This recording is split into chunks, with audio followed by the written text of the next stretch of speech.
via YouTube and shared through our social media accounts.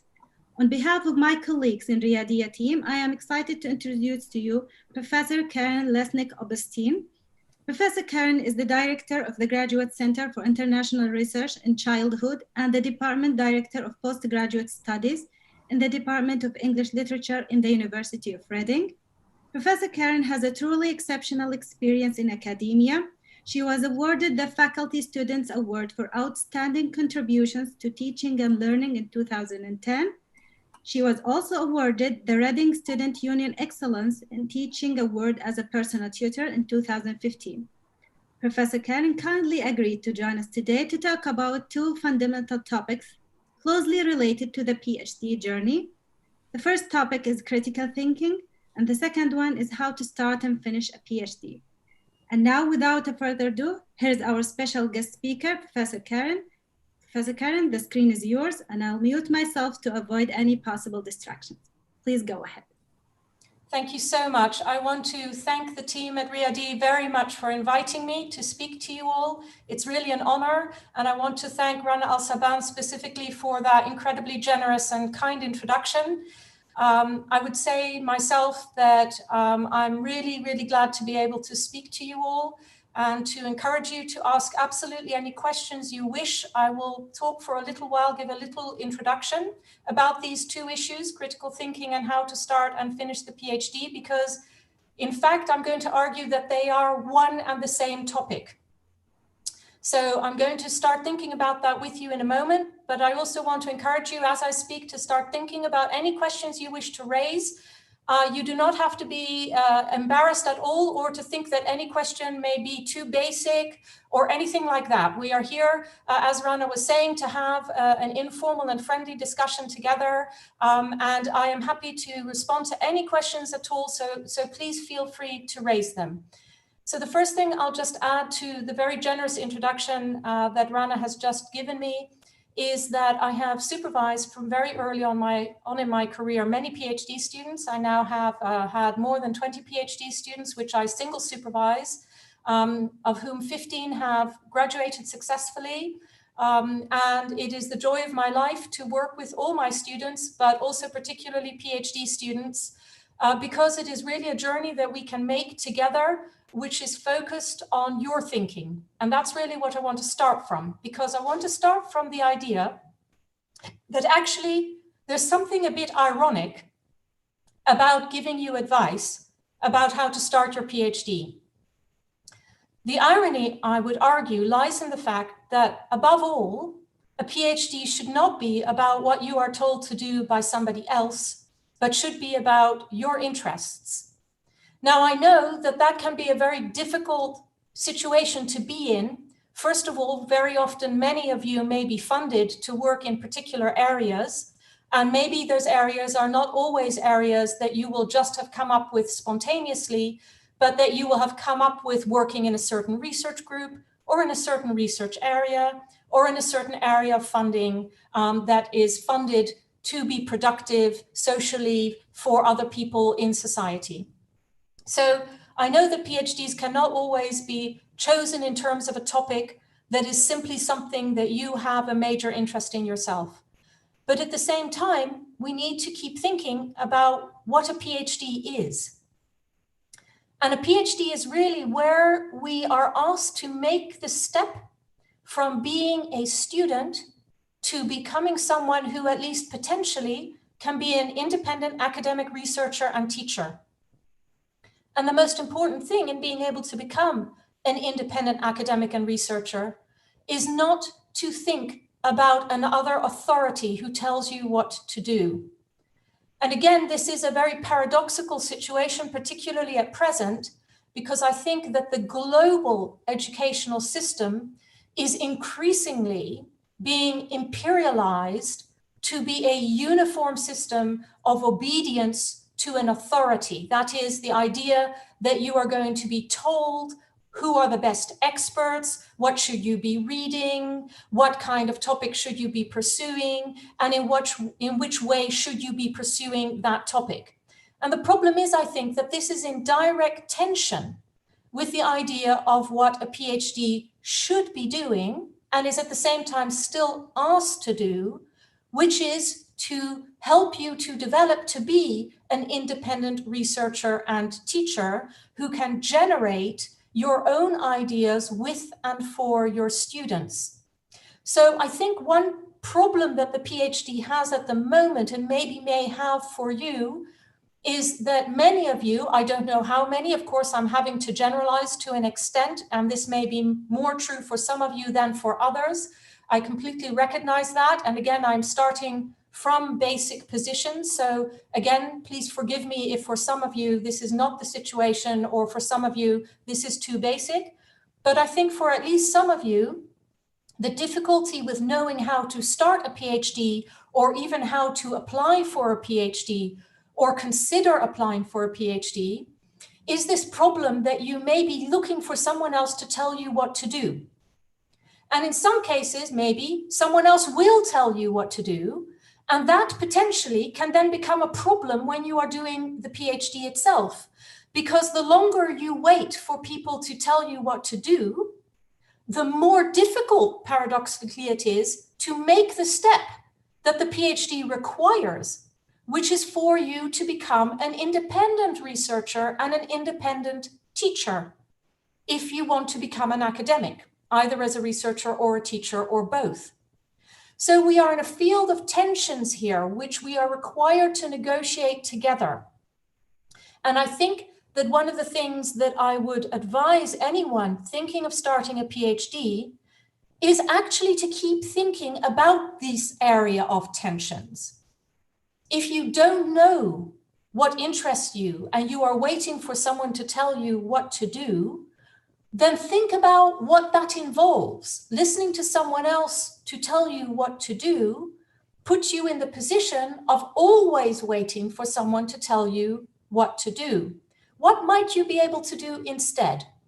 Well, a concrete suggestion is, funnily enough, to go back to reading the classic works of scholarship in your discipline.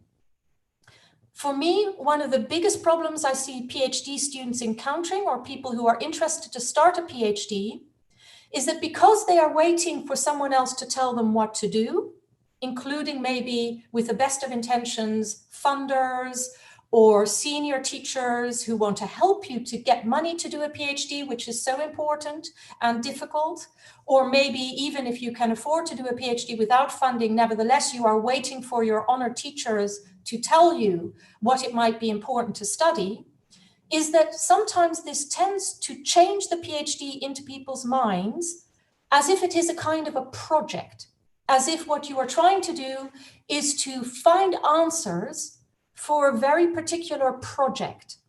But a PhD is really not a project in a sense. It should be and must be an intellectual journey. It must start with research questions which are not about finding answers, but which are about enduring and ongoing problems and questions in your discipline. So again, I think this is a field of tension in trying to decide what you want to do for a PhD.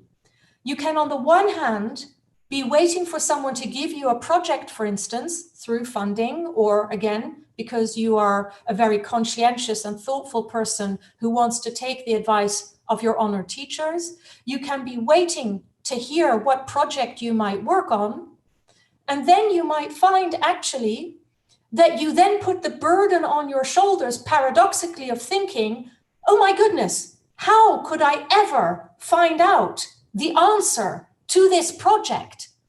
Which is then a really huge burden to bear, as if you are already at the start of a PhD, or even when you are just applying, trying to predict how 3 years later or 4 years later, you may find this big answer.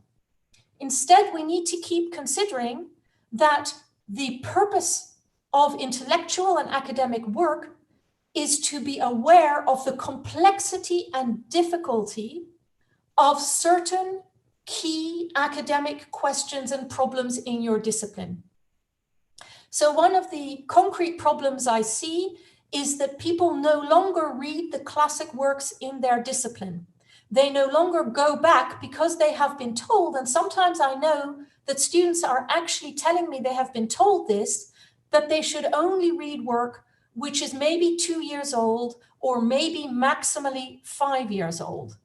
And I think this is a really big problem, I have to say.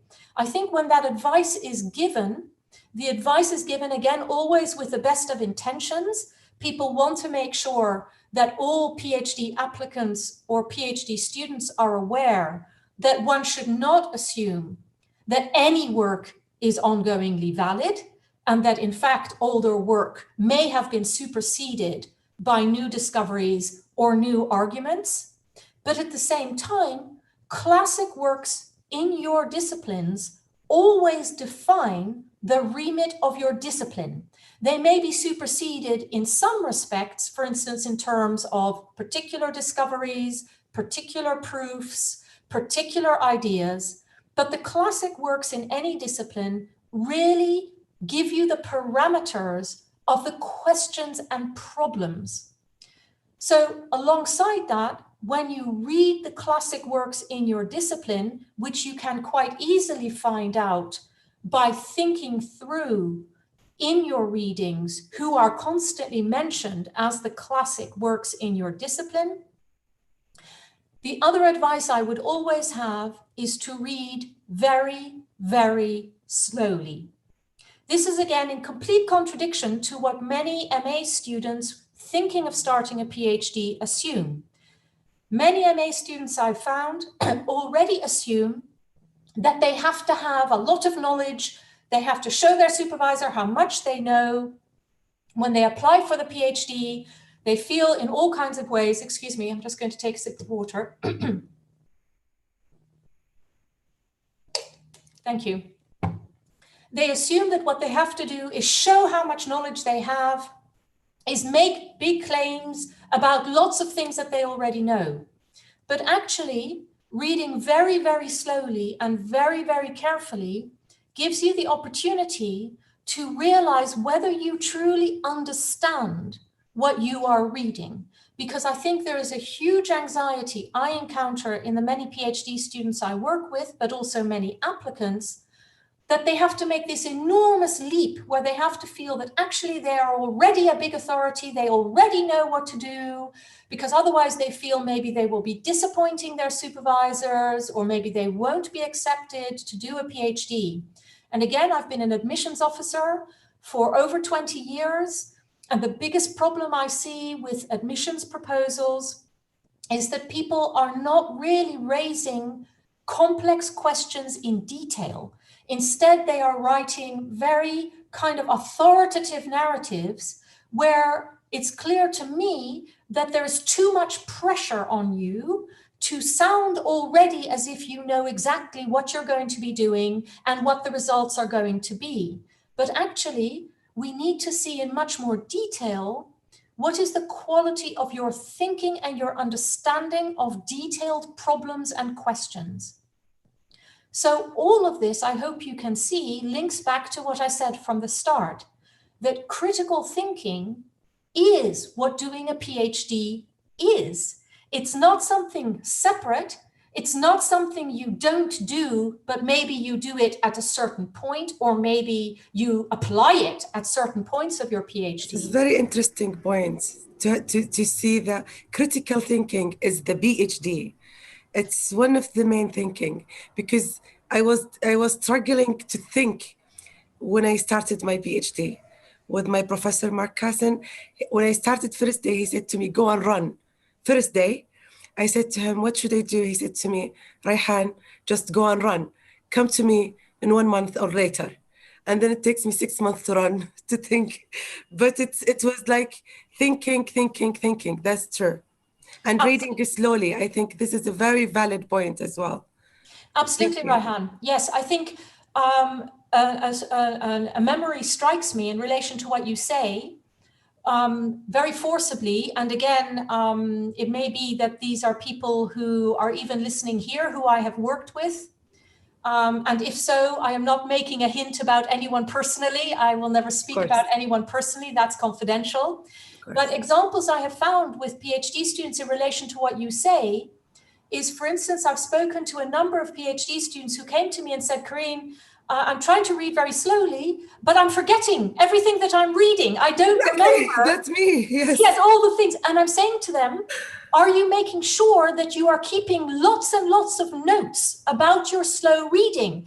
And they've said to me, no, I didn't realize I had to keep notes. I thought I would just know all these things from this slow reading. And I say, no, all of us forget when you work for 3 or 4 years on the PhD. None of us could remember. The first thing, Rahan, everything you say is so important. Yes, the first thing I say to my own PhDs is you must make close notes. They don't have to be sorted out. They don't have to be a chapter.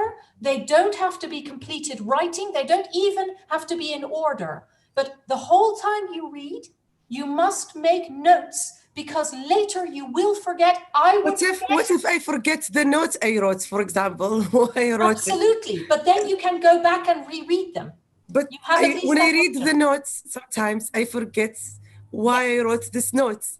Indeed. So what should I do with the notes as well? So I need a note for a note as well. Yes, indeed. Well, I think, Rahan, this is again a fantastic question and a really important point, because when you read back over your notes, what you realize, as you're saying, is that your thinking changes. Not only do you forget, but you may look back at your notes and say, this doesn't make sense to me anymore. And in fact, that's good, because that's shows you that you are making progress, that your thinking is changing. Maybe your notes from the past, from a last year or earlier, are no longer relevant because you have a new perspective. You have shifted your thinking. So yes, the notes show you both ways. They are either there as a resource to go back and think, what have I already read? What did I think about that at the time because I've forgotten, or I don't know if this is still relevant? And at the same time, as you say, if you read them and think, I don't know now what I'm saying, or I don't know why that makes sense now, it's a sign that you have moved towards something different, and maybe what you read in the past is no longer how you would understand it now, or it may no longer even be relevant to your work. And both those things are important. Thank you so much. It's a very valid point. Thank you. No, thank you for your great ideas. This is in fact absolutely crucial. Yes, the idea that you can know. I know that some graduate school training says to students, you must write your first chapter by Christmas. You know, the time that the first break in the term at most English universities. And I always say to my own PhDs, if you write your first chapter by the first break in the first term, I will be really worried, because you will not have had time to think. Like your supervisor said to you, you first need time to read and think. And if your supervisor does ask you to write a chapter very early on, after only a few months of starting your PhD, then what's important is that you do not take that as an instruction to write a final version, but that is, if your supervisor asks it, they're only asking you to offer them a kind of draft so they can get a sense of where you are. As Rahan is indicating, this should always be taken as something you will be rethinking and rewriting as you go along. You cannot write the first chapter of a PhD, in my view, after 3 months of study. It's not enough. You need more time to come back to it, to reflect on it further, to learn more new things. The PhD is difficult. It's complex, it's difficult, it's demanding, and it should be. Because I always say also to students, the worst result is if you finish a PhD and you still feel so scared and insecure, because how can you then teach your own students or do your own research? It's impossible. In that sense, even if you were to pass, the PhD in a sense has failed you, because at the end of a PhD, you must feel at least confident enough to do some teaching and research independently. You may still be able to consult with colleagues. You may still be learning and reading. Of course, we all must. That's the role of an academic. Even after the PhD, we do not have all the answers. Otherwise, we could not go on with doing research. And we must revise our teaching and keep learning. Otherwise, we will be teaching our students very old-fashioned and very dated things. So we must keep studying. But at the end of your PhD, you must at least feel confident enough to think about, I can teach my students independently, I can do some independent research, even if you always consult with others. Because if you just keep listening to what other people tell you to do, then you will not be able to progress into an academic career or go back to an academic career. Of course, I will just say, I know that for some of you, you already have an academic career and you will be doing a PhD during your academic career and going back to an academic career. So again, the PhD should be feeding into that, should make you feel more confident about doing more research, and that will benefit your career when you return to it. I should have mentioned that earlier, that this is, of course, a different situation. Yes. Yeah, Karin, these are, like, I would say, mind-blowing ideas. Now you let us look at our PhD from a totally different angle. Like in the past, I used to ask for directions, for advice, for tips. Now I think, no, it's my job to think and find and balance which ones work best for me. So I'm speechless. Really, I'm speechless. I cannot express how I'm looking at it, and I'm remembering now, this is my third year, but I remember in my first year, whenever I go visit my supervisor and I ask her about something, she would say, it's up to you, it's up to you. And it was kind of frustrating to me. Why wouldn't she just answer yes or no, or she just tell me where to watch which article? And I sometimes ask her, which article would you recommend, or which, and she wouldn't. And sometimes I feel angry. Why? What's wrong? Just something to start with. Now I realize why.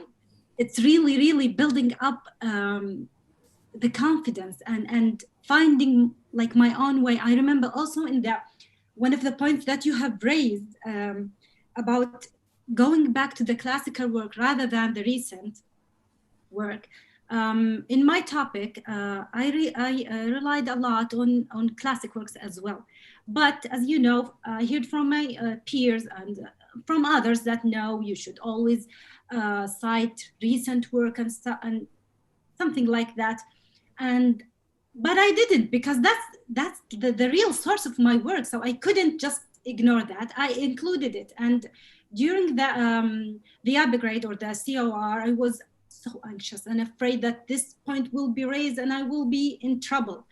But actually it was totally the opposite. The assessor praised that I have cited these old or classic works and thanked me for that. That was really, I don't know what to say, but it's very good to know that, wow, I was on the right track from the beginning. So yes, it makes sense. Thanks a lot for raising this point. No, Rana, thank you so much for that wonderful response and those wonderful examples of your own experience, which I think is so helpful, again, as Rahan was saying, to everyone seeing how this project can work, this whole process of doing the PhD.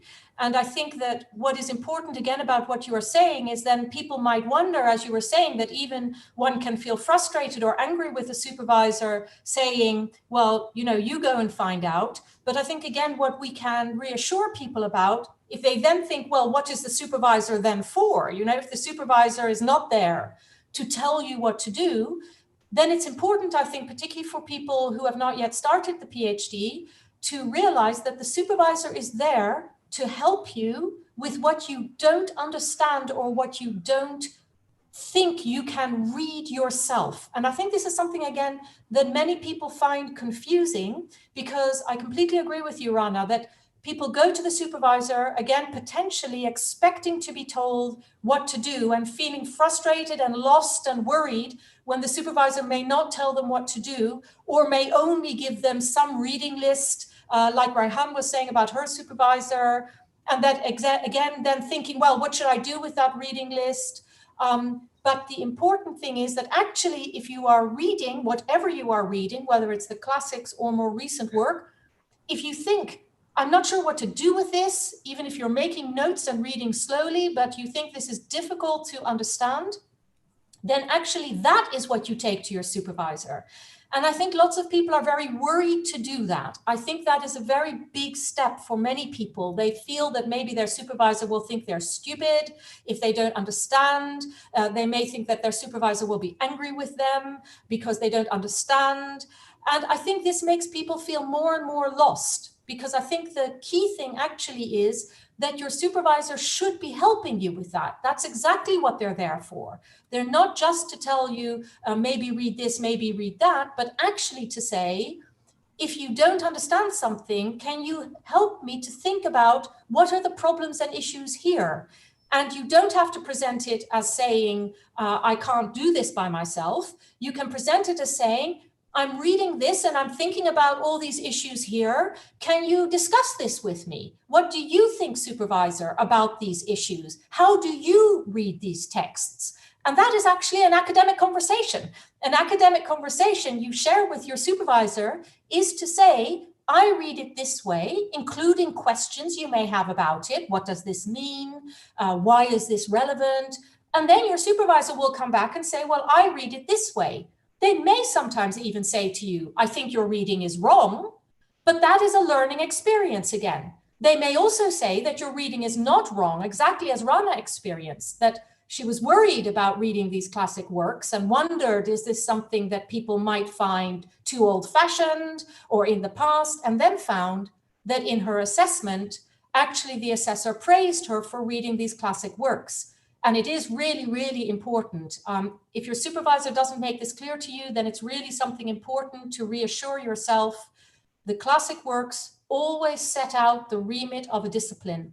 So even if you just read some important ones, in my own discipline, for instance, in critical thinking, it's important for students to read the classic works of critical thinking. And that can be, for instance, even classic works like Aristotle's work in Western philosophy on the Poetics, which is one of the key Western texts on thinking about literary criticism. Very few students read it anymore, and yet it is foundational. I keep finding students raising questions with me at the PhD where I say, well, actually, Aristotle is already talking about this thousands of years ago.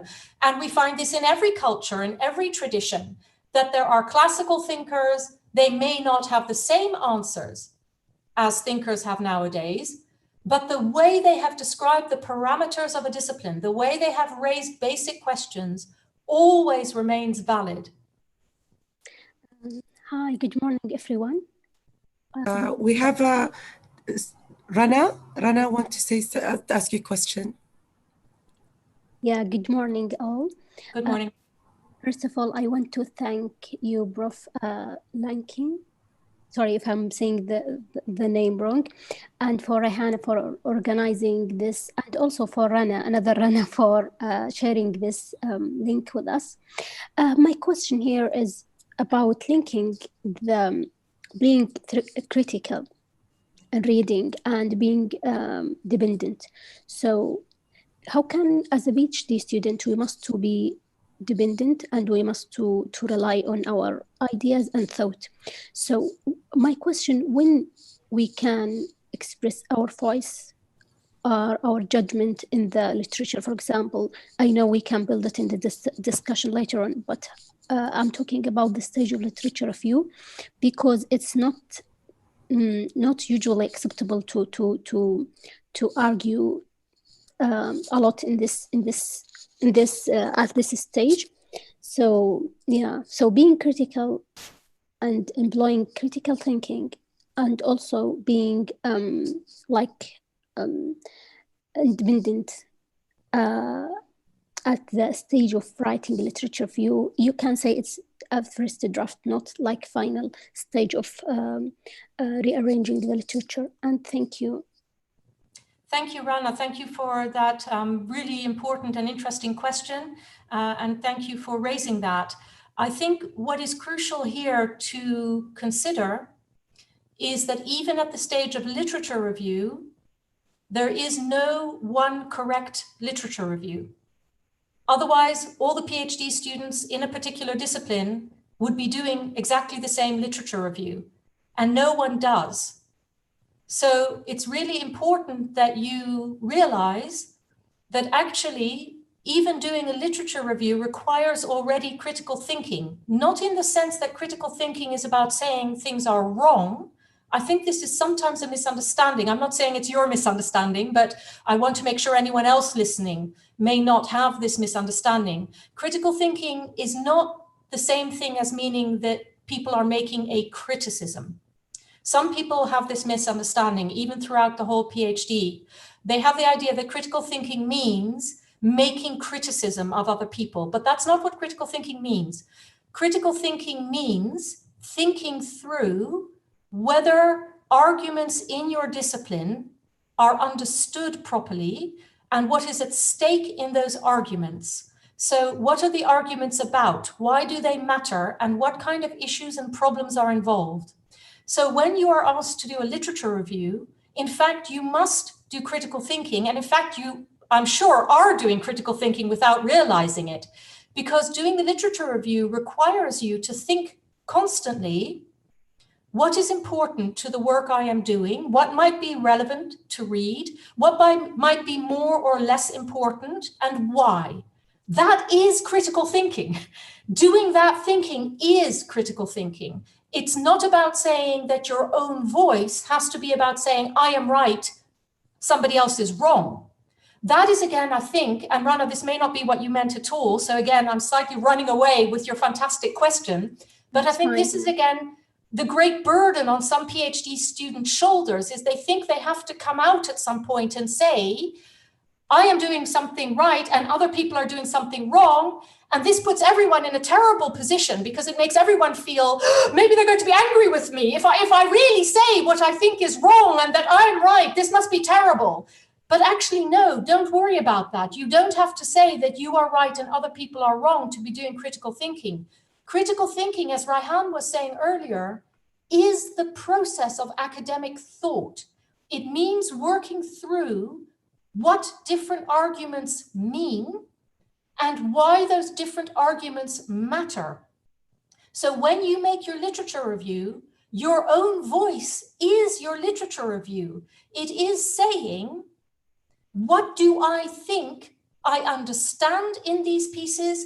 Why do I think they make different arguments to some extent?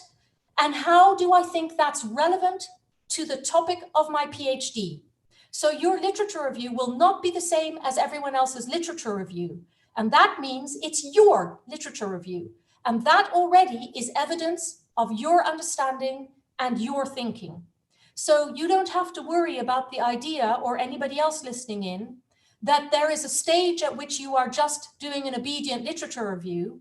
No good literature review is an obedient literature review. Either it would then be your supervisor's literature review, in which case it's not your literature review and you don't have to do it. Then your literature review could just be a list of reading that your supervisor gave you and said, this is the correct literature review.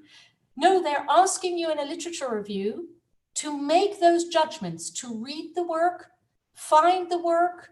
How do you find it? So for instance, your librarian can usually help you with that very well, is to even think, why is this relevant to what I'm doing? Maybe something that doesn't look directly relevant may turn out to be about relevant issues.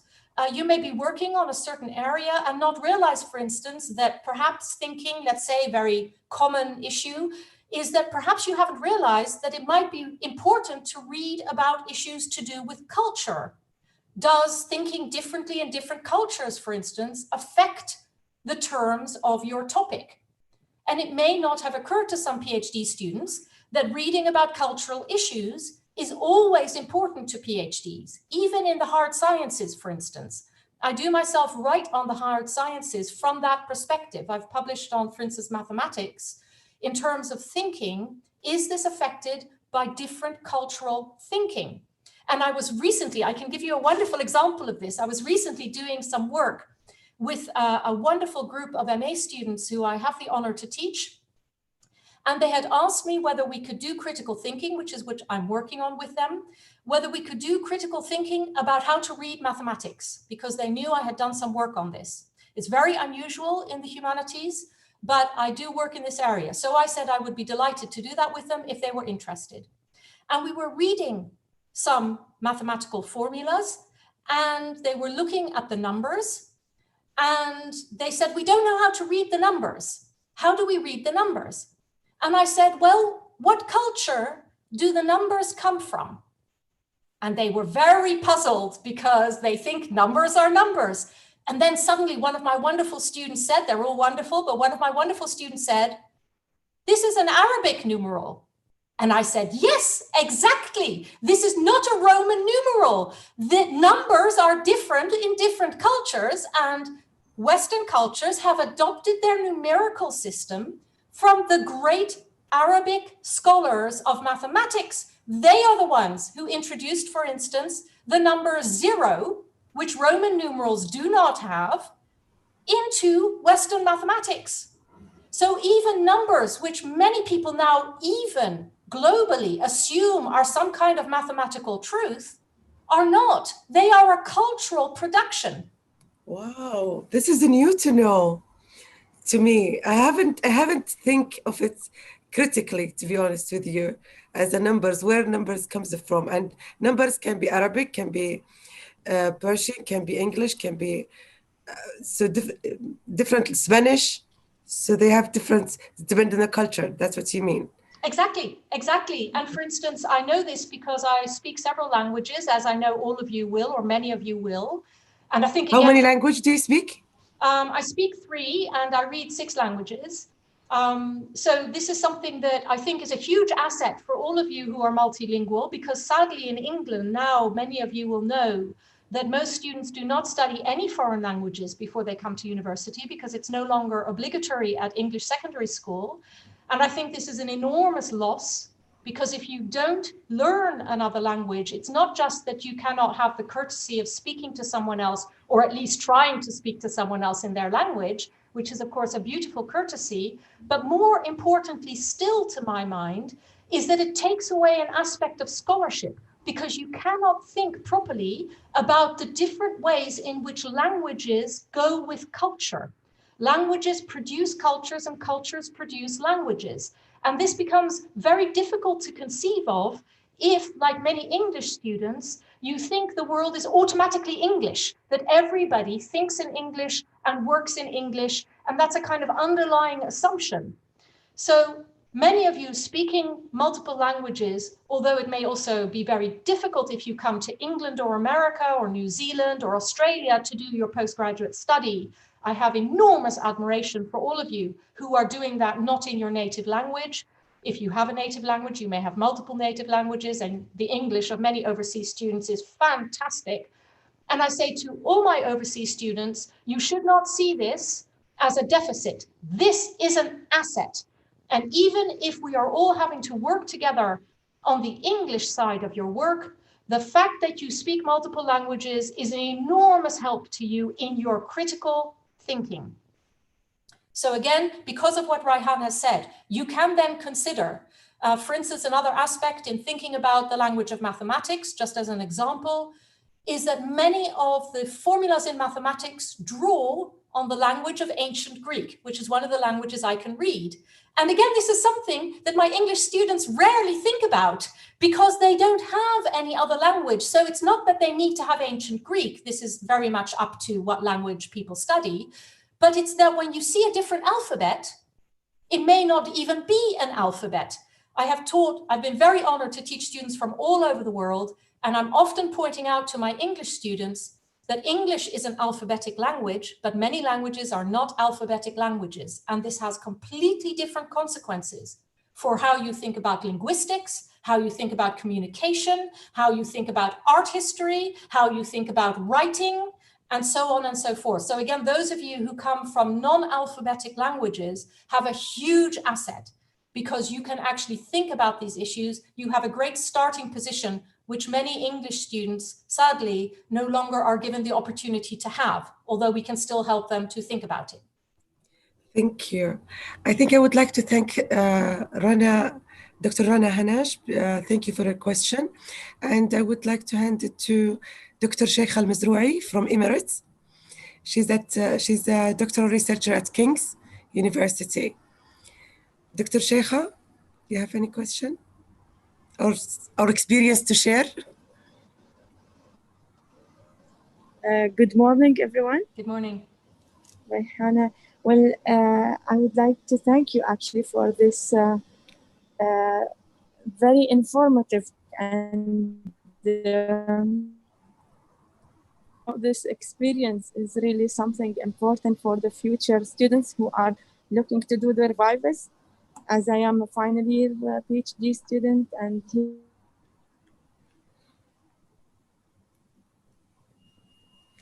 Yes, I think this may be in relation to what we've been discussing, that my topic was my formally... question is during the Viva itself. Can you hear me? Yes, I can hear you now. Yeah, during the Viva itself, what should I expect from the examiners? Is there anything they usually focus on, or it's just different from each? Because I'm doing my research in a scientific field, so it's mostly lab work, and I will definitely need to produce much figures and to prove the results. Yes, thank you very much for that really important question. And again, sorry that I interrupted you. Your line fell away for a moment, so I thought you were stopping at that point. Thank you, sorry. Thank you. But it's a very important question, and it relates to that I was talking about how to start a PhD, but you're quite right, also how to end the PhD, and the PhD ending, of course, formally is the Viva. And again, everything that's so helpful to me that you've brought that into the discussion, because everything we've been talking about relates also to the Viva.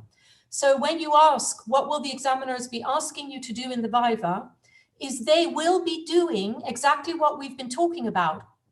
All examiners will be asking you to explain why you chose to do what you did, why you did it in the way that you did it. So in a sense, we can think about the PhD as being the story that you have made of the progress of your thinking. So also in the sciences, the examiners will be looking at your PhD and then making lots and lots of notes and making little marks where they want to ask a question. And they will then say to you, for instance, that you should bring the copy of your own PhD, because they will often be saying to you, I want to look with you at page, let's say page 13.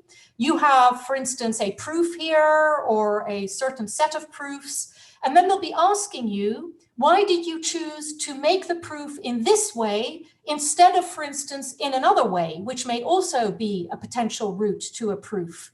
Or they might be asking you, we don't think that this proof is quite complete. Why did you stop at this point? Did you think your proof was complete? So the whole Viva is to bring out the critical thinking that you have been doing, that is the thinking you have been doing through your process of your PhD, to argue, like Rana was asking about the literature review at the start of a PhD, to ask you, why did you do this in this way? Can you think of other ways of doing it? Or maybe your examiners will already give you examples of other potential ways. And what they will be looking for is not necessarily to make the point that you may have done something wrong, although sometimes they will also make that point, but primarily for you to make the argument why you did what you did and why you thought that was the best way to do it. They may not in the end agree with you, but that's why a Viva is often also called a PhD defense. They want every candidate in whatever field to be able to defend what they did in their PhD by explaining the thinking behind it. Could there have been other options to do what they did? Why did they do what they did? That might include also thinking about the classic works that you read or other major ways of doing the work that you did. As always, also hard science, we know, is not one path, but is several competing paths where there are always potential different arguments and different ways of finding a proof, different systems for getting to the proof, and so on and so forth. So funny enough, humanities people often think that science is about one truth and getting one right answer, but the scientists among you will know that that is not the case, that even if you find a particular answer, there are always different routes one might have taken, and in turn, the answers might also be needing to be defended and explained. So yes, in a Viva, what you need to do is prepare in that way. And I always say the best preparation for a Viva is to read your own thesis very, very carefully and slowly in advance, noting all the points at which you might try to think about, do I remember? Why did I do it that way? What helped me to think that there could be other ways of doing this? Why did I think they were less good? I will give you an example from many years ago. There was a PhD student who had had a viva that had not gone very well, actually, unfortunately. And the student was asked to do the viva again. And they came, this is a very long time ago. They were studying biology. And the student came to me to ask my advice. And the student said to me, well, the viva didn't go very well, but I don't understand why. And I said, well, could you tell me a little bit about what happened in the viva? And what they told me was this: they had used a particular kind of little creature, an insect, to fight against a certain kind of contamination of crops. And the examiners had asked them, why did you choose this particular little insect to fight this particular contamination of crops? And the student said, I said to the examiner, well, my supervisor told me to choose that little animal because my supervisor knows most about this in the world, and therefore, obviously, I chose this little animal. And I said, well, that is the problem. That is where your viva got into difficulties. It may be true that your supervisor is the world expert on choosing these little animals, but the point is, you have to know why he chose those little animals. What is the argument behind that? Why, even if it was your supervisor's advice, why did your supervisor think this little animal was better than that little animal? What studies were they considering? Why did they think that the study in which another animal worked quite well too was absolutely not as relevant as this other study? What factors were they considering? Why was this crop different in responding to that crop? Did that make this more or less important in your research as a student? You have to explain the reasoning and you have to defend your reasoning in a viva. That is what the viva is for in every single area. So again, when the student went back, luckily they were thinking very well. And instead of saying, well, I listened to this authority or I did what my supervisor said, instead they explained the reasoning and then they passed their viva. And I was very proud that they had really been able to defend their reasoning and explain their reasoning so well in the viva. So in terms of what Rana asked about critical thinking and voice, this is again exactly culminating in the viva, defending the reasoning behind your choices and your decisions, and also being able to speak about other potential options you might have taken, but why they did not seem to be as important or successful to you for your work as the one you ultimately chose. Thank you very much for the full answer, actually, and giving the example was really something good also. I wish I will do really good in my viva, which is coming soon, a couple of months. Thank you very much. Success. I wish you every success. Thank you. What is your title, Dr. Sheikha, for your research? Well, I'm doing an optimization protocol for the cryopreservation of the microbeads. This is the new technique of the liver transplant at King's College London, using the hepatocyte, the liver cells and the stem cells together. Yeah, she's one of the most successful students as well at King's. Correct. Okay, thank you, guys. Thank you so much. I give the chance for the other team to I would like to say something to you, Dr. Sheikha, because I remember my supervisor, he always told me, as just she mentioned, Dr. Karin, about they will ask you about what you've done, as well as he always remind me that in your viva, you have to know what you haven't done, because they will ask you about why you haven't done this rather than what you have done. So he said you have to know, for example, more theories and defend more theories, because they will not ask you about why did you choose only your theory. They will ask you why you didn't choose the other theories. And he said you will be, it's like in court. So I'm teaching you how to defend yourself. It's not, that's good. I'm not that's here good to know how you. to defend myself. Yes, he said, I'm not here to clap for you. I'm here to prepare you for the future, for someone who is from America, from anywhere in the world. He doesn't know you personally. So those people, they will judge you in things that they're experts in. So expert people, he said, they will ask you about what they know. But knowledgeable people, they will know more they want to know more in your Viva. So when you have experts, make sure expert who will be your main examiner, make sure to know his theories and to know his way, exactly what he's doing, because what he will force you what he will ask you more about, what he know more. But if he's knowledgeable, he will ask you, he will be interested more to know about your topic, rather than defend why you didn't choose his way in his research. That's one of his advice to me for my Viva as well. Mark Caston, of course. I think this is very much linked to the fact that if you look at the formal description of a Viva, what is the Viva for? You will see that in the documentation it says that the examiners will also be examining your wider knowledge of the field. That is in the documentation. So within the documentation, there is already built in, exactly as your supervisor said to you, as you are describing so importantly here, the fact that they can look at, do you know, wider issues in the field. So other ideas that may be related to immunity, for instance, in terms of the area of study of Dr. Shaika, this idea again of maybe thinking about immunosuppressants, or can we talk a little bit about, does that have a bearing on certain kinds of work, and so on and so forth. So they won't necessarily do that in a very broad way, because the point is not to make a kind of test again. The Viva is not in that sense a test. It should not be seen as primarily a memory test, but it should be seen as Rahan has also said, that ability to defend your work, including, as Rahan has said, yes, thinking about issues which might be relevant to your work in a wider sense, other theories, and why perhaps you did not pursue those. And again, you don't have to agree. I think this is part of what Rahan was saying also. You don't have to agree with the examiners. You don't have to put it very kind of bluntly, you don't have to flatter them. They want to know that you can have that academic discussion with them.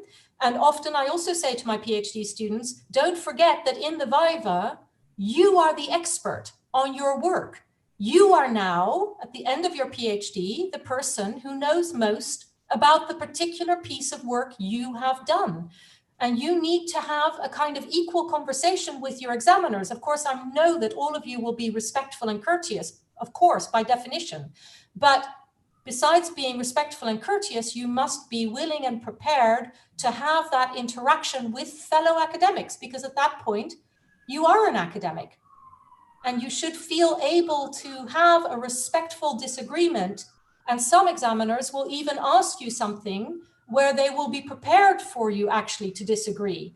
And some students who are feeling too intimidated may try and agree with everything because they think they will otherwise offend the examiner, and they will accidentally actually again get in difficulties, because actually the examiner will be expecting them to say no, you know, respectfully and politely, but of course, but still to say courteously, well, I would make a different argument. The argument you have presented has some useful ideas, but I think that these might be some problems, and they will be expecting that. Thank you, Dr. Sheikha, for your question and your sharing your experience.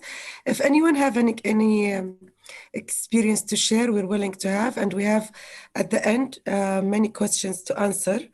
I think the time has run right now, but can we have more time, Doctor? Certainly, I'm happy for more time. Because we still didn't ask the many questions, and I will give you the lead to finish your main presentation about how to start and finish your PhD as you prepared. And then at the end, we can ask you questions. I think that's better. Okay, I can make some more points, but again, I'm very, very happy for people to bring their own experience and answers, which are so useful and important. But I think, again, what we are thinking about is really key, that slow reading and bringing the issues to your supervisor, but also, as I was saying, in your proposals, to really try and be as specific as you can. I want to go back to that for the moment. Again, what I'm seeing in proposals is often that they are too general. Also that people are making too many plans. I want to go back to that as well. Often people feel a very big pressure already to say in the proposal, I'm going to do this in chapter 1, I'm going to do this in chapter 2, I'm going to do that in chapter 3. But actually, it's fairly rare, even in the sciences, to already know what each chapter is going to do. Of course, if you are asked to include that plan in your proposal, you must do so. But that is fairly rare. Actually, it needs to be thought through how a thesis is going to be structured in relation to how your work and your thinking develop. It's much more important to set out your awarenesses of what is known and what is not yet known in your field, and why you think it's worth studying what you're studying. What you're proposing to study, if you're still at the stage of proposal. What's important there too is not to be too worried if it turns out that your potential supervisors think the topic is not yet ready to be studied or that it's already been studied. Actually, what they're looking for is the quality of your thinking in the proposal. It's not so much that they're looking for you to be already completely original. They might come back to you and say, actually, if you write your proposal, that topic has already been addressed, but we can see that you're doing some very interesting thinking on X, Y, or Z. Would you mind if you shift your topic slightly? So in those ways, yes, it is a real issue not to feel that you already have to come up with something completely original on your own and so on. So I see there are some more questions about also doing some pilot study in the first year I see on the chat, instead of just focusing on the literature review. Indeed, a pilot study can be a very useful way for you to think about how am I going to do this initial pilot, what is involved in that. And that again, like the literature review, is a form of critical thinking already. How do you set up a pilot study? What factors are you taking into account? How do you organize it? There might also be ethics issues for some people working, for instance, in the social sciences and sciences that already need to be cleared in your initial year, and so on. And I also see there's a question about the mini viva, the mini assessment to upgrade to PhD, how to be more confident. I think, again, what's really important about your upgrade assessment is to feel more confident, is to think about what are you worried about? Are you worried that in the mini review, in the mini viva for upgrade, you are going to be told that you are doing something wrong? If you're worried about that, have you already had an opportunity to talk to your supervisor about, is your research okay? Is that something your supervisor is happy with? Do they have any concerns? You can ask them that if you feel comfortable asking them that. What are their concerns? Because if they have no concerns, that should make you feel that actually whatever you do or say in the mini viva should be okay. If you just talk about your thinking and what you understand and your reasoning. So actually, to be more confident is, again, not to worry so much about being right or wrong. I think maybe, again, this is something that isn't true for everybody, but often when people talk to me, their biggest fear for their upgrade, for instance, is that they're going to be told that they're doing something right or wrong, or that they're just going to be told they're doing something wrong. But actually, again, this is not the role of your upgrade. The role of your upgrade is for you to have the opportunity to explain what you're doing, to ask questions also is really important for your upgraders, to ask your panel or your assessors to perhaps prepare some questions of them, because they should also be there to help you. Really important, again, that upgrades and assessments should not be simply about a kind of test. They should be there also to support your work and that of your supervisor. So it can help you perhaps feel a little more confident to think again that it's your work. If you have difficulty with it, then it's better often to say so, to say these are questions or problems I have, because they show your good thinking. They show what you're worried about. And that's a good thing. It's good to not be sure about everything, because we need to keep thinking about it. So I think, again, try not to put on your shoulders the weight of feeling you have to be absolutely certain about everything. You have to tell them exactly what you're going to do. You know all the answers. That's not, again, what a PhD should be about. If there is a real problem with the progress you have made, You should know that before you go into your review. Your supervisor will hopefully then say to you, you have not made enough progress. We need to do the upgrade, but be prepared. Maybe there will be an issue. If they haven't said that to you, if they've said that they feel happy with where you are, then you should really bring your questions, your thinking, not answers and certainties, to the first mini viva, just like that will be the case in your final viva. If your supervisor does really have concerns, or if you feel they have concerns, even if they haven't told you, then again, it's better often to say that in the mini viva, to say, I'm worried I haven't done enough work. I'm wondering whether I should have done more reading in this area, or I'm wondering whether those are good things. That, funnily enough, sometimes students think they have to hide that they have to act like they know exactly what they're doing. But often then the upgrade assessors will say, I'm really worried. The student doesn't seem to understand that they should have done more reading. The student doesn't seem to understand that they actually haven't done enough work in this area. Whereas if you feel you could say politely, I am a bit concerned. I had hoped to have done more data collection, for instance. And I think I need to, then they might be able to say to you, oh, yes, you're right. You do have to do more data collection, but excellent that you know that. That's really good. And that actually gives them more confidence in you. It gives them more confidence to see your thinking about problems and questions than if you really are cramped up trying to say, oh, I know what I'm doing. Oh, I don't know what to say. I don't know what to say because I'm scared to say something wrong. Then they think, oh, this student is really too worried and it doesn't really know even what to do with problems. They're too scared. And that can be really counterproductive. So I really, really encourage you to really be confident in your own thinking, because that's what matters. It's the thinking that matters, including about problems and issues. That is what they can help you with. I really wish you good luck with your first mini viva. I have one question from Dalal Abel Khail. She just finished her bachelor in 2003, and she's planning now to start her master. For her, the whole idea, the main advice for students moving from bachelor and long way to master, and she's planning to continue to her PhD as well. Please. Thank you very much. Well, I wish you lots and lots of success in starting your master's degree. I think the key thing here is, first of all, it's a while ago, I'm hearing from Rayhan, when you finished your BA. I've had many, many students who have had a long time between their BA and their master's degree, or between their master's and their PhD. And many of those students say to me, I'm really very worried about coming back to study. I haven't studied in a long time. Maybe I don't know how to do this anymore. And I would say two things. The first thing is that your life experience will be very, very valuable in your study. The fact that you may have much more experience of job work or taking care of a family or organizing things is very, very helpful to study. I think people underestimate how important the value is of everything that you have gained in experience in your life to study.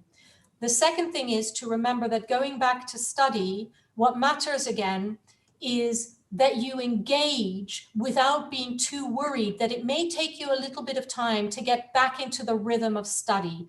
Particularly if you also have a job or a family to take care of, it's important you spend some time working out what kind of rhythm can I find to have time for my study. Can I make a little space for myself? Do I have a little room, or do I have a place in a room where I can study?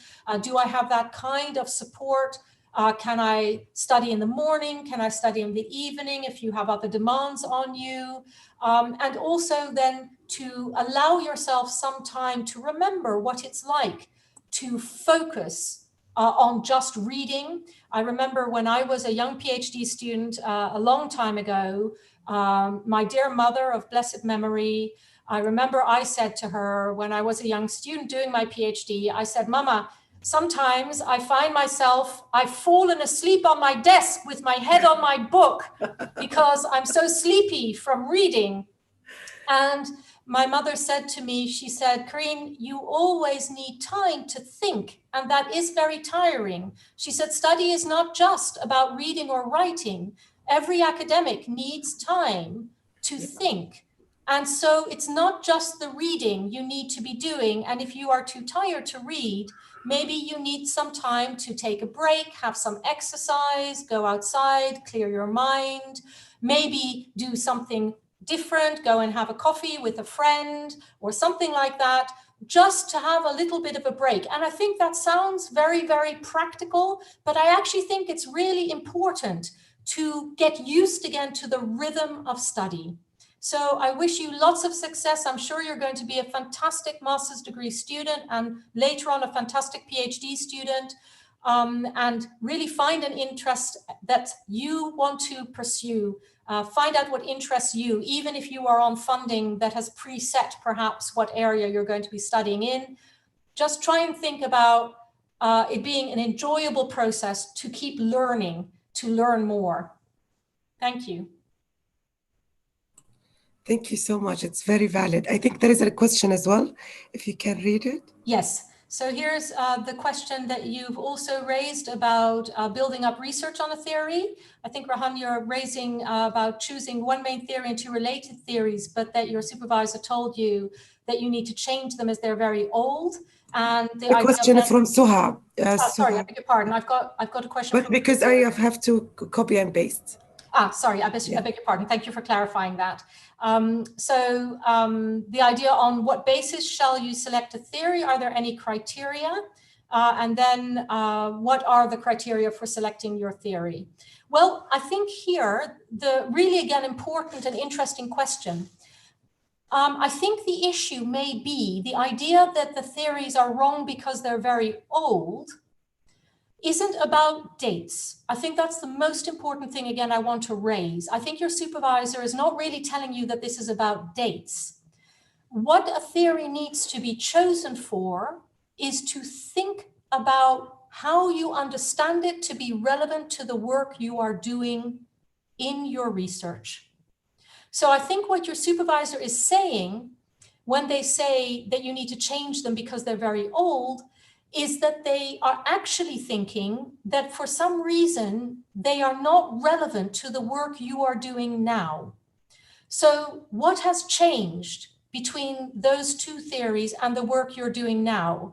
So I think Soha's question, really importantly, is again a question of understanding. I think there's something perhaps that you haven't quite yet worked through, because the most important criteria for choosing a theory is, first of all, to understand it, and then to understand what the link is between that theory and your research. Why will the theory help you with your research?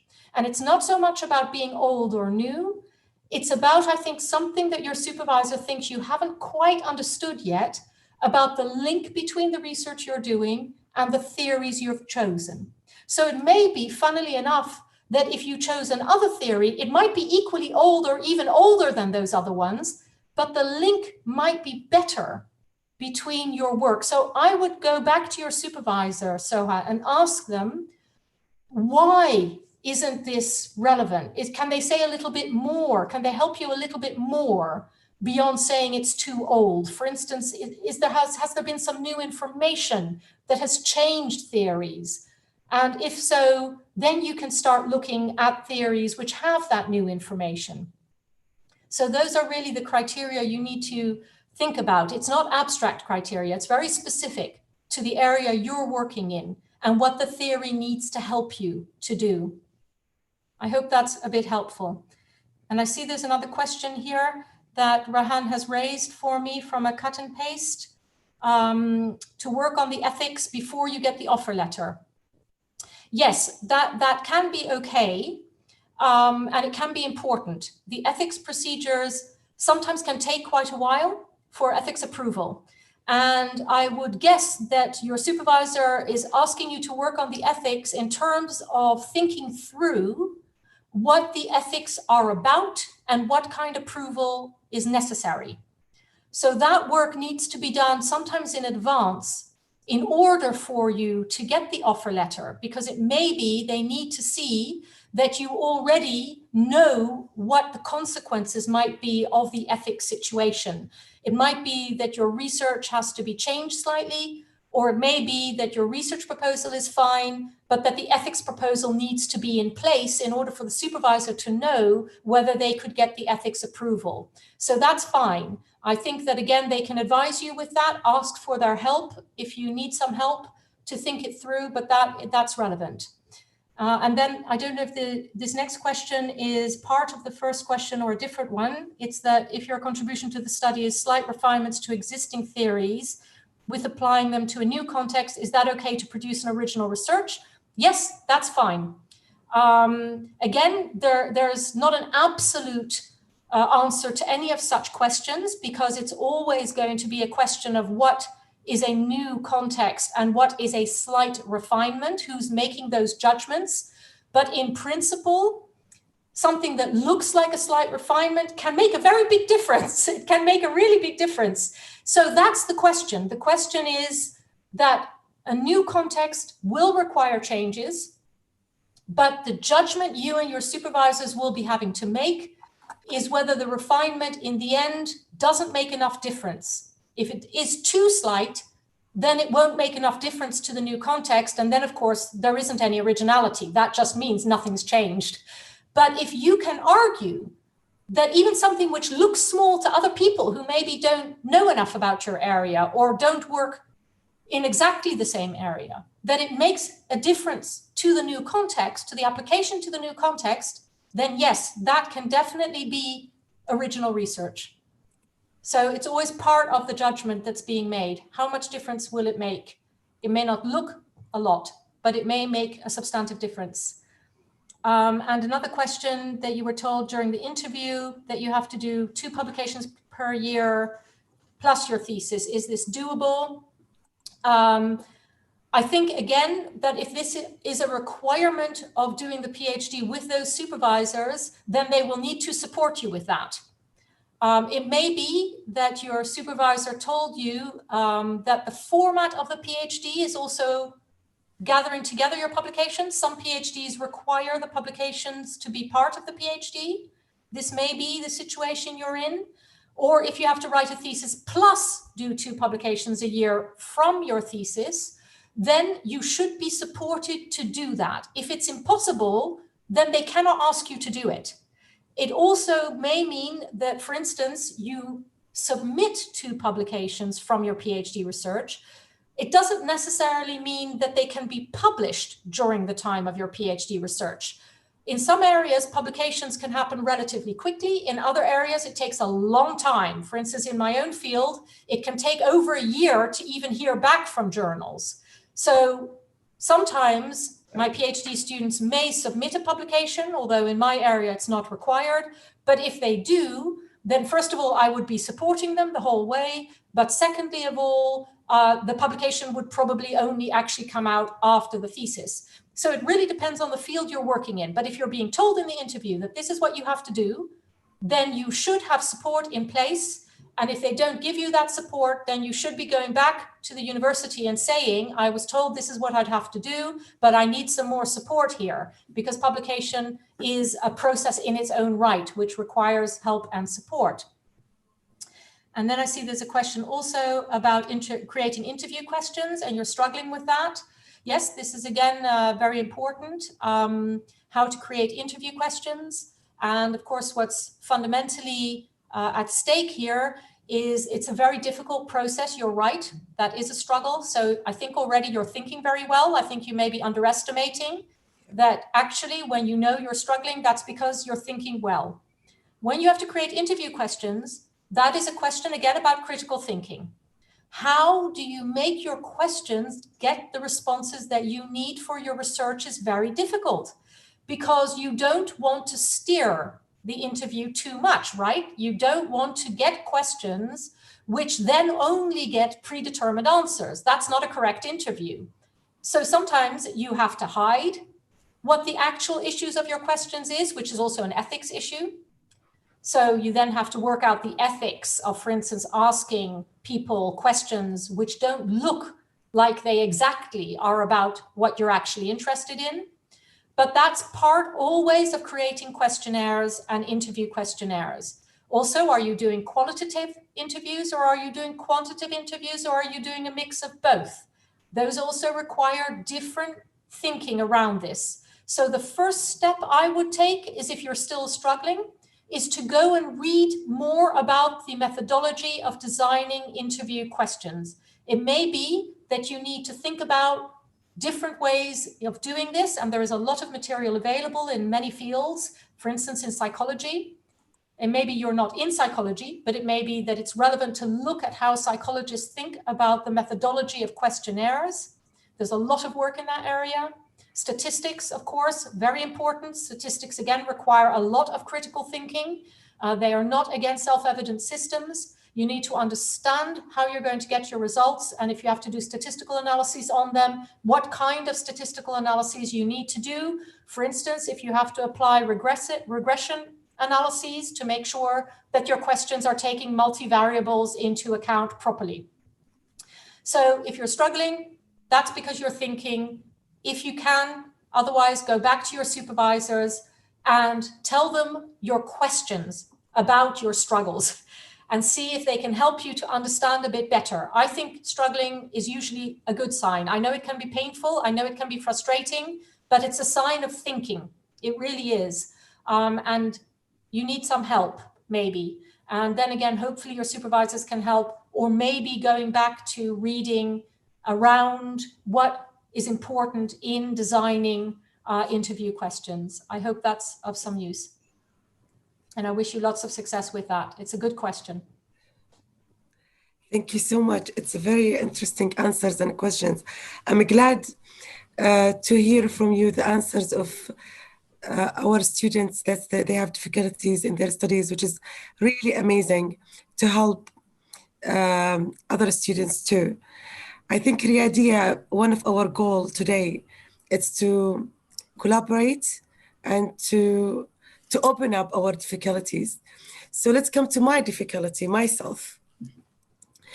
I'm finishing my PhD soon. I'm supposed to submit my final draft in April, maybe.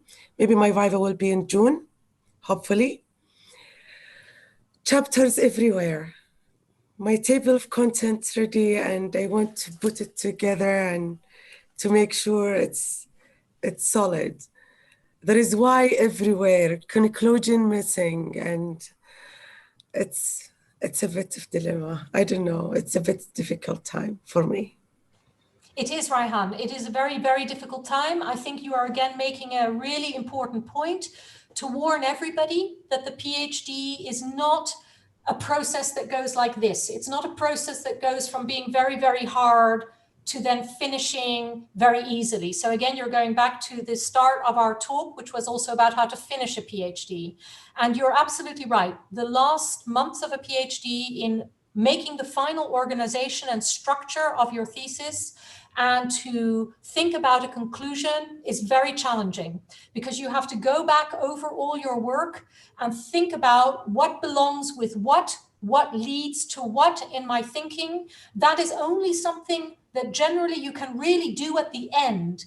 Again, people who think the PhD is a kind of project of, I write one chapter, then I write another chapter, then I write another chapter, then I write another chapter, then I finish, will find that, as you are saying, they're going to have a very big disappointment, because actually, when you've written all these drafts and different versions of chapters, at the end, you often need to go back and then say, well, actually, what goes where? Why should I put that there? Maybe it's not logical to have this first and then to have that there. And maybe I need to put something more in my introduction to make clear why I'm first doing this part and then that part of my study.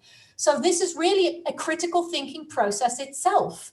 The process of putting the thesis into its final shape requires rethinking, going back over the process of all your writing. As you were saying about your notes earlier, when you were making the point about what if I've forgotten my first notes? Absolutely. You now need to go back. What's also important to remember in that respect is you will never be equally happy with all parts of your thesis. Okay, there are always going to be parts that you maybe did earlier on or later that were particularly difficult, where you think, actually, I wish now I could rewrite that. But of course, we would never finish our PhDs if we kept rewriting them. We keep rewriting, yes. Yes, we must. Especially the advice I want for someone like me, I'm dyslexic and dyspraxic. Okay. Heavily dyslexic and dyspraxic. Okay. So to me, when I start, like, especially right now, my struggling right now, I have the chapters, I have the statistics, I have the data, I have methodology chapter and analysis chapter, literature chapter, theory chapter. But I have almost 5 chapters ready, but I have to link it together. Yes. When I start linking it, and I've done the table of contents, so I'm supposed, my supervisor told me, just try to put each part accordingly to the table of content right now, and then say this is missing. It's fine. At least you know this is missing, and then come back later. What I'm doing right now, when I start doing that, I just get confused, and then I start doing something else. So I'm supposed to put it together, but then at the end, I start rewrite or fix instead of finishing and put it together. I don't know what to do. It's a bit, Yes. And then the days goes, the hours goes, while I'm just fixing, but not putting it together. Yes, I understand, Rahan. And I think, again, I very much admire your willingness to talk about your dyslexia and your dyspraxia. This is an area of specialism of mine because I work on childhood. So I've advised for 30 years students working with dyslexia and dyspraxia. It may be important to discuss with your supervisor if they know you have dyslexia or dyspraxia. Yes, of course. They know Yes. that actually it may require a different kind of thinking, Raihan, because dyslexia and dyspraxia don't necessarily work well with the notions of a prefixed index with bits missing. I think what I've seen in my own wonderful dyslexic and dyspraxic PhD students, and I've had many brilliant PhD students who have dyslexia and or dyspraxia, is that their thinking is just as brilliant and wonderful as of all my other students who don't have dyslexia or dyspraxia, but everyone thinks differently. And having dyslexia or dyspraxia can mean that, for instance, you need to think about order differently, because people who have dyslexia and dyspraxia often have a very different and very creative way of thinking about order. So if your supervisor knows you have dyslexia and dyspraxia, I would definitely advise you go back to them and say, look, because of my dyslexia and dyspraxia, I am trying to do this in the way that perhaps many other students do it, but that doesn't work for me. I need to think of a different way of doing this productively for me, which is not so much about a set order with bits missing. Because for dyspraxia, it's very, very classic that notion of order is not the same as for people who do not have dyspraxia, who think much more in ordered numbers and in ordered sequences. And often my own dyslexic and dyspraxic students and I find that it's very productive to do this quite differently. I would recommend that your supervisor gives you some space to work with your own idea of connection. He liked to give me my own idea. He gave me the time to work with my own idea for 3 years and a half right now. He never gave me an order, Mark Casson, never, ever, ever. He always gave me the open thinking. He never told me what to do, ever. But he just gave me an advice, and as an advice to start, because he saw me like struggling that I have chapters, but then I asked him for advice. What should I do? He said, just try just to make it complete right now, because he can see the picture. I have the abstract, extended abstract. The picture is clear, too clear right now. What's the main struggle right now? It's just to think why, for example, each Y for each paragraph. So am I accepting this paragraph to be in my thesis? So that's why I lose a track when I start to put it together, and I start fix. That's the struggle. Okay, Rahan, I think this is really interesting. And I don't have time. Yes, this is really interesting. Yes, and I think, first of all, I just want to clarify, I was not at all criticizing your supervisor, who sounds absolutely wonderful. I love her. I was just thinking that maybe their advice about the contents page was something that was causing a particular kind of issue. So that was not a criticism at all. From what you're saying, I wonder whether you need to stop splitting your thesis up paragraph by paragraph. I mean, it's something we would have to talk through in some more detail. Maybe we could talk in another session, you and I together. But I think that one problem can be, for instance, is that if you split up your thesis into too many small units, you do lose track. I would lose track too. I think maybe you need to do this in larger sections and not worry about individual paragraphs, for instance. Thank you so much. Thank you. Just finish it. Just finish it. Put it But it's together. hard to do. It's hard. It's not easy. We need to think about how you finish it. How you finish it. Not just to finish it. You're obviously trying to just finish it. It's hard. But you need to know how. So, I'm at the hardest points right now. When I say to anyone, they say, "Oh, you're at the end. It's fine. You're finishing." I said, "Finishing, it's hard. The hardest thing is you are finishing." completely right. I say exactly. My PhDs have exactly the same experience. Finishing is hard. It's not the easy bit, and it requires lots of thought. But I think it sounds to me like you need more continuity in your review, not to worry too much about the smaller sections, but to think about the larger relationships. Exactly. So I think we will move to Dr. Sheikha. Do you have a question? Well, Rayhan, actually, I would like to thank you all for this very, very valuable session. I would recommend every PhD student or any student who's going to have a Viva in future to attend such very informative, which I really learned myself. Now I know how can I prepare myself for my Viva. Thank you for the answers. You made me really aware into how to prepare my question for my examiners. And I did understand that the arguments which will be presented during the Viva, it's not something that to show me that I'm a failure. However, it could be a valid point which can be taken in the future. Thank you very much for this session. And I'm really glad to be part of it. Thank you for inviting me for this session. All the best to you all, guys. Thank you. Thank you for attending, and we all wish you the best in your Viva. Thank you. Thank you.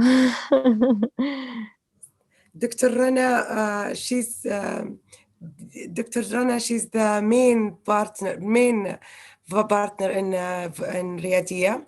I would like to thank Dr. Rana for her preparation and inviting Professor Karin.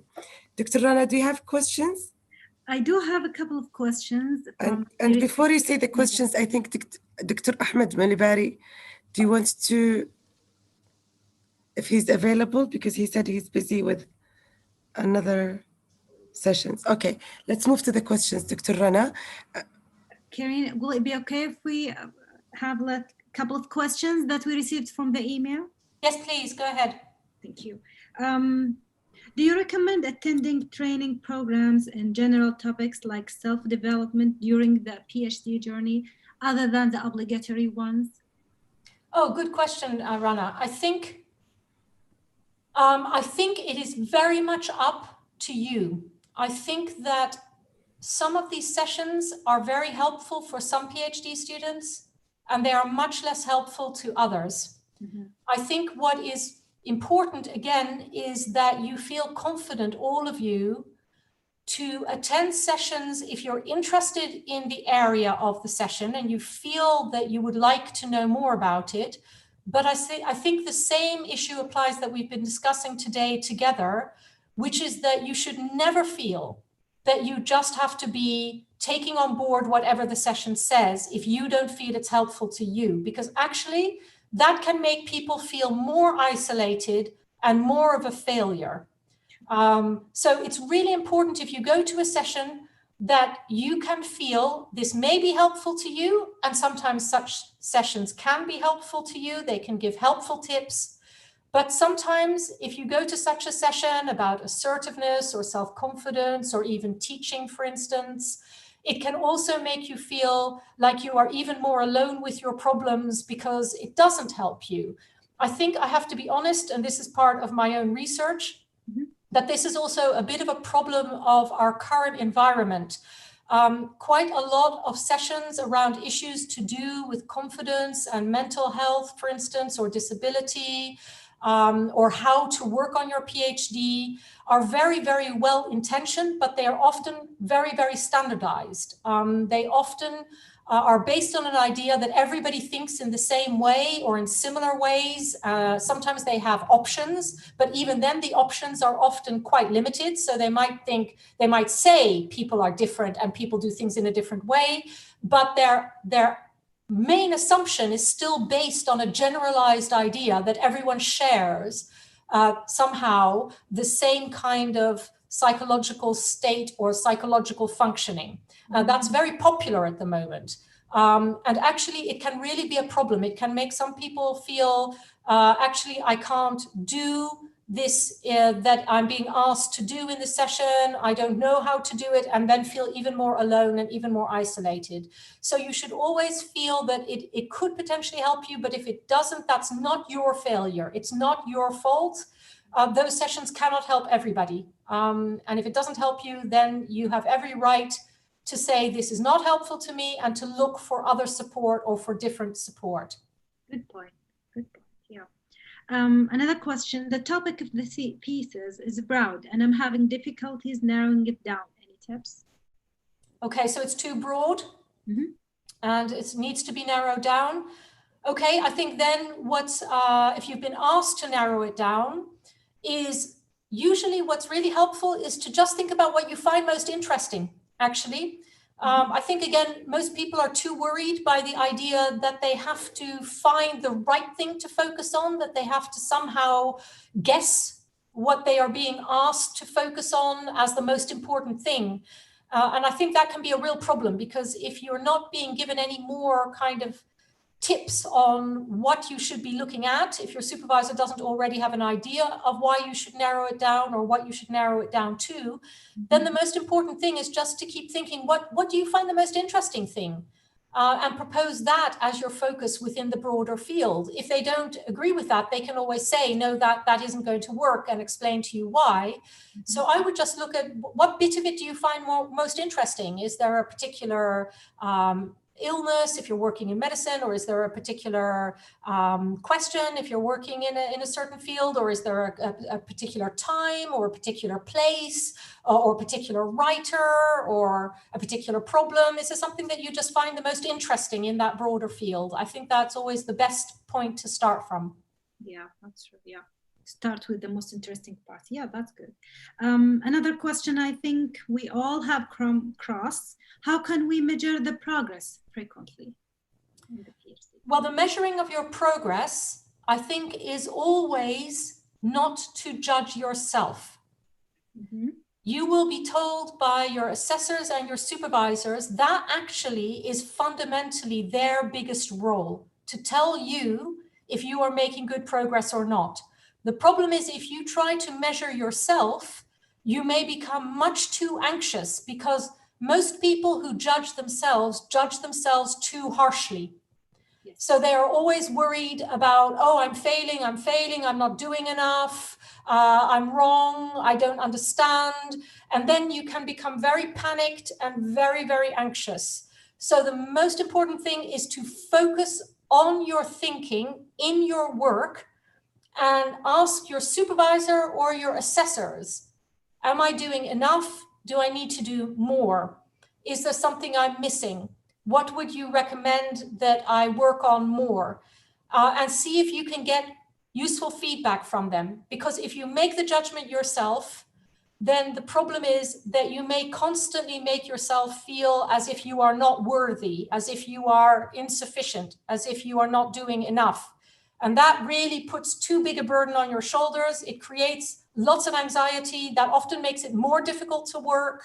Instead, try and just keep thinking about, what is my work about? What can I do? And just do your best.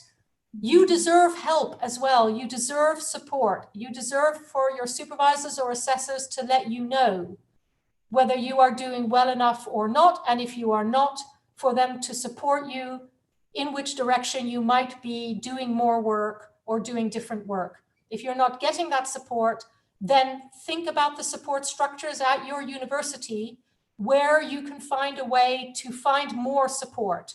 For instance, at my university, if your supervisor isn't helping you, maybe they're trying to help you, but maybe for some reason you don't understand, then you can talk to an assessor, or you can talk to, for instance, your departmental director of postgraduate studies. I am my department's director of postgraduate studies, and some students come to me, even confidentially, to say, Karin, for instance, I don't see my supervisor very often and they leave me alone for a long time. They're lovely when they see me. They're really super helpful, but I know they're very busy and now I haven't seen them for a long time and I don't know what to do. And then sometimes I can help. Sometimes I can help just by anonymously, I don't mention the name of the student, just talking to the supervisor and saying, are you too busy? Maybe you don't have enough time to talk to your PhD students. Can I help you with that? Can we talk to the department? So I don't need to tell them that their student has spoken to me. I don't need to give the name of my student. That's just an example from my university and my department. Maybe it doesn't work that way at your university, but maybe there are other ways. Your university maybe has a school director postgraduate study or a faculty dean, or maybe they have a graduate school program where you can go and talk to someone else, or maybe other support services at your university. You might have a counseling service, or you might have a study skills service. Often PhD students don't realize that study skills services are also there for PhD students. They may not help them with their topic, their specialist area of study, but they can help with timetabling. They can help with how to deal with stress. They can help with how to do reports and so on. Even dyslexia support Yes. at the University of Reading, I would like to thank them today. I've got a huge amount of support. They even hire for me someone one-to-one, free. It's paid from the pension fees from the university, which is amazing. I've got a tremendous help. If I didn't know before, I will not know. But now I think I can guide the students. If students have difficulties or disabilities, they can do screening, and then they can screening test, and then they can have a special exam, and then they can register themselves at the dyslexia department, and dyslexia department will hire a doctor for them from the PhD student as well. Any department, he can be their own advisor as well, which is very interesting. I would say, Raihan, that you're absolutely right. Every university in England has to have, or in the UK has to have, a disability advisory service. I would say that we are exceptionally lucky at Reading. We have one of the most wonderful disability advisory services in the country. I would like to thank Reading. Yes, you may be prepared, have to be prepared that at different universities, they work in different ways. So just to say that, Raihan. I also want to mention in that context of your importantly speaking about your own experience, that it may be very important for people to know that under the law in England, your disability is confidential. So if you go to a disability advisory service, it's very important to know that they may not talk about that in your references, for instance, for jobs. They may not talk about it to your examiners. They may not talk about it by law to colleagues unless you give permission. Okay. So it's very important for people to understand this is a legal issue in England under the equality law. Also, maybe useful for people to know that dyslexia is not the only disability that disability advisory services deal with. They deal with all disabilities. The rule of what is a disability under English law is any condition which lasts longer than 12 months. So for instance, a broken leg is not a disability. The university can help you with that. They can still support you if you, for instance, can't go to your department because of your broken leg, but a broken leg is not a disability. You would get different help.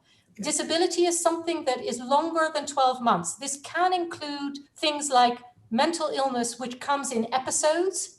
So for instance, something like depression, which you don't have the whole time, but you have had before over the time of more than 12 months is a disability. And there are some exceptions. For instance, if you get a cancer diagnosis, that is a disability straight away. You don't have to wait 12 months. And there are some other serious illnesses where they know this will affect you long term and it will affect you straight away from the time of diagnosis.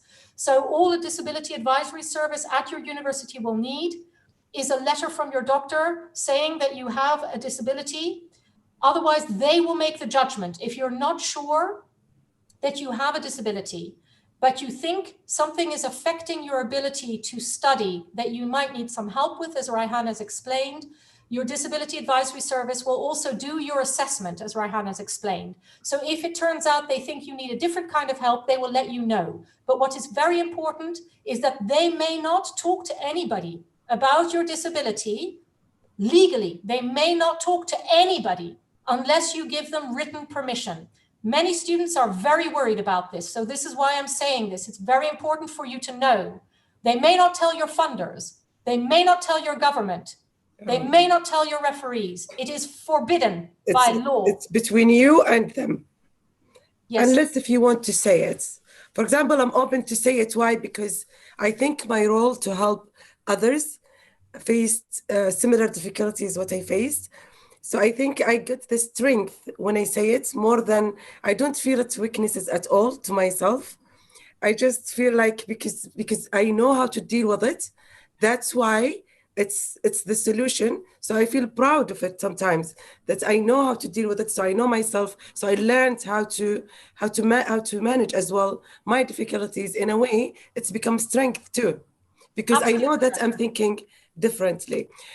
Anyway, I would like to ask you about the last question. I think it's I want you, if you can describe Riyadea as an initiative. How would you describe Riyadea, for example, if I would like to ask you, who's Riyadea? And then how would you advise Riyadea as well for the future? And where can you see Riyadea in 10 years? Okay, I want to answer. I'm very honored by your questions. I just want to note that there is one more question in the chat about Yes. a randomized control trial. Yeah. I just want to quickly again give some advice on that and then answer your questions. I think the randomized control trial, again, there is a great deal of literature on the thinking behind the reasoning of the different ways in which to do randomized controlled trials.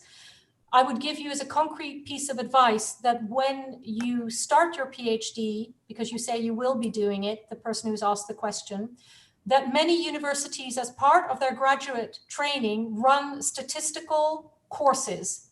It sounds to me like it would be very important for you to attend those courses, because statistics is an essential part of randomized controlled trials, of course, and that is very important that you feel confident, that you have the support and the training. This is something that certainly my university provides, and I'm quite sure most other universities provide. So my best advice is go and have a look online if you're not yet at your university, at the courses they run on statistics, including on randomized controlled trials, so that you already know that you can register for that training next to the advice of your department and your PhD supervisors. Hopefully this will give you some confidence that you will get help with that. And start reading about the people who design and use randomized controlled trials. This will help you to think about how to do that. I wish you lots of success with that. And then to respond to what Raihan has said as the final question about this wonderful, wonderful organization. And I would say, I think what its mission is to understand what you are all doing here together in a fantastic way, is breaking through the isolation and loneliness that many PhD students experience, or people who are wanting to apply for a PhD. It is becoming more and more a global enterprise. It's very difficult. It's a huge thing. I've been doing this for 30 years, but I so admire all of you and all my students who travel sometimes thousands of miles away from home to go to a strange country, sometimes with their families, but sometimes without their families, to take up this challenge. And a PhD is a big change in culture. It's a big change in academic culture. Many countries don't necessarily have a PhD already in their academic culture. I should explain that even in Europe, this is a new thing. The PhD was only developed as a widespread practice of training academics when I was a young academic. When I was a young academic, not training only in England, I also trained in Holland, which is where my late beloved mother came from. She was Dutch, and I did one of my degrees at a Dutch university at the time when I was a young student, a long time ago, because I'm very, very old now. But when I was a young student, Most of my teachers didn't have PhDs. In Holland, they didn't have PhDs. The PhD is originally in Europe a German concept. It was discovered or invented at German universities to try and train people to develop their thinking further. And this has only spread over the world since the Second World War in a more widespread way, and even more recently than that, from the 1980s onwards. So it's important that you also keep in mind that an organization such as yours is helping to make everyone realize that doing a PhD is a special kind of thing that not everybody already knows about, that not all countries have a history of doing, whether in Europe or in any other part of the world, that it's a big step to learn what doing a PhD is about, and you are all helping us and helping each other. And I think this is incredibly valuable, and I think where you should continue doing this is doing in the way you are already. You, I think, have had a fantastic initiative together, and I think where it will be in 10 years' time, I hope, is that your fantastic thinking and your fantastic commitment to helping each other in so many ways will help to preserve a real academic culture, a real critical thinking culture, and not allow governments all over the world to standardize academic work and to turn it into a very standardized and repeatable process, because you all deserve so much more than that. You are brilliant, you are wonderful, and universities should be honoring your commitment, your huge effort, and your thinking. And we should not, in my view, and this is really my personal view, we should not be moving in the direction that most universities, certainly in the West, are moving towards, which is to reduce the level of thinking, to make it more standardized, to offer less and less support, to have everybody just work with computers in the same way. This is my personal conviction. You may disagree with me, and I am very welcome. I welcome disagreement and I welcome critical thinking, but it is my absolute fight that academia remains a place where we can all support each other, as you are doing in your organization, to keep academia as a place for genuine, new, and creative and innovative thinking together that honors your individual effort and brilliance. And I think that organizations such as yours are really going to contribute to that in the coming years, because I think this is really a battle we are going to have to fight. And I'm so honored to have spoken here, and thank you so much for all your brilliant and wonderful questions and your thinking, and I wish you all so much success. You all totally deserve it. Thank you so much, Karin. That's a lovely talk. That's really lovely and challenging ideas to keep in our minds, thinking about it in the future. Thank you. I believe you have a class at 1. We have kept you very long. We're apologizing for that. It's just listening to you. We don't want you to stop. And actually, one of the attendees actually wrote something about this, that we need to have you for another session. So please, you're more than welcome. You can schedule another session whenever you want about any other topic. Thanks a lot. Thank you so much. I would be honored. Okay. All right. Bye now. Bye-bye. Thank you so much, everyone. Thank you, everyone, for coming. See you next time. Bye.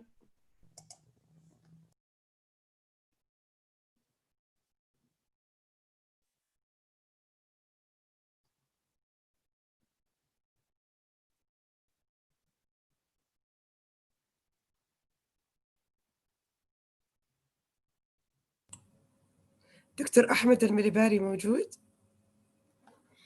ممكن يكون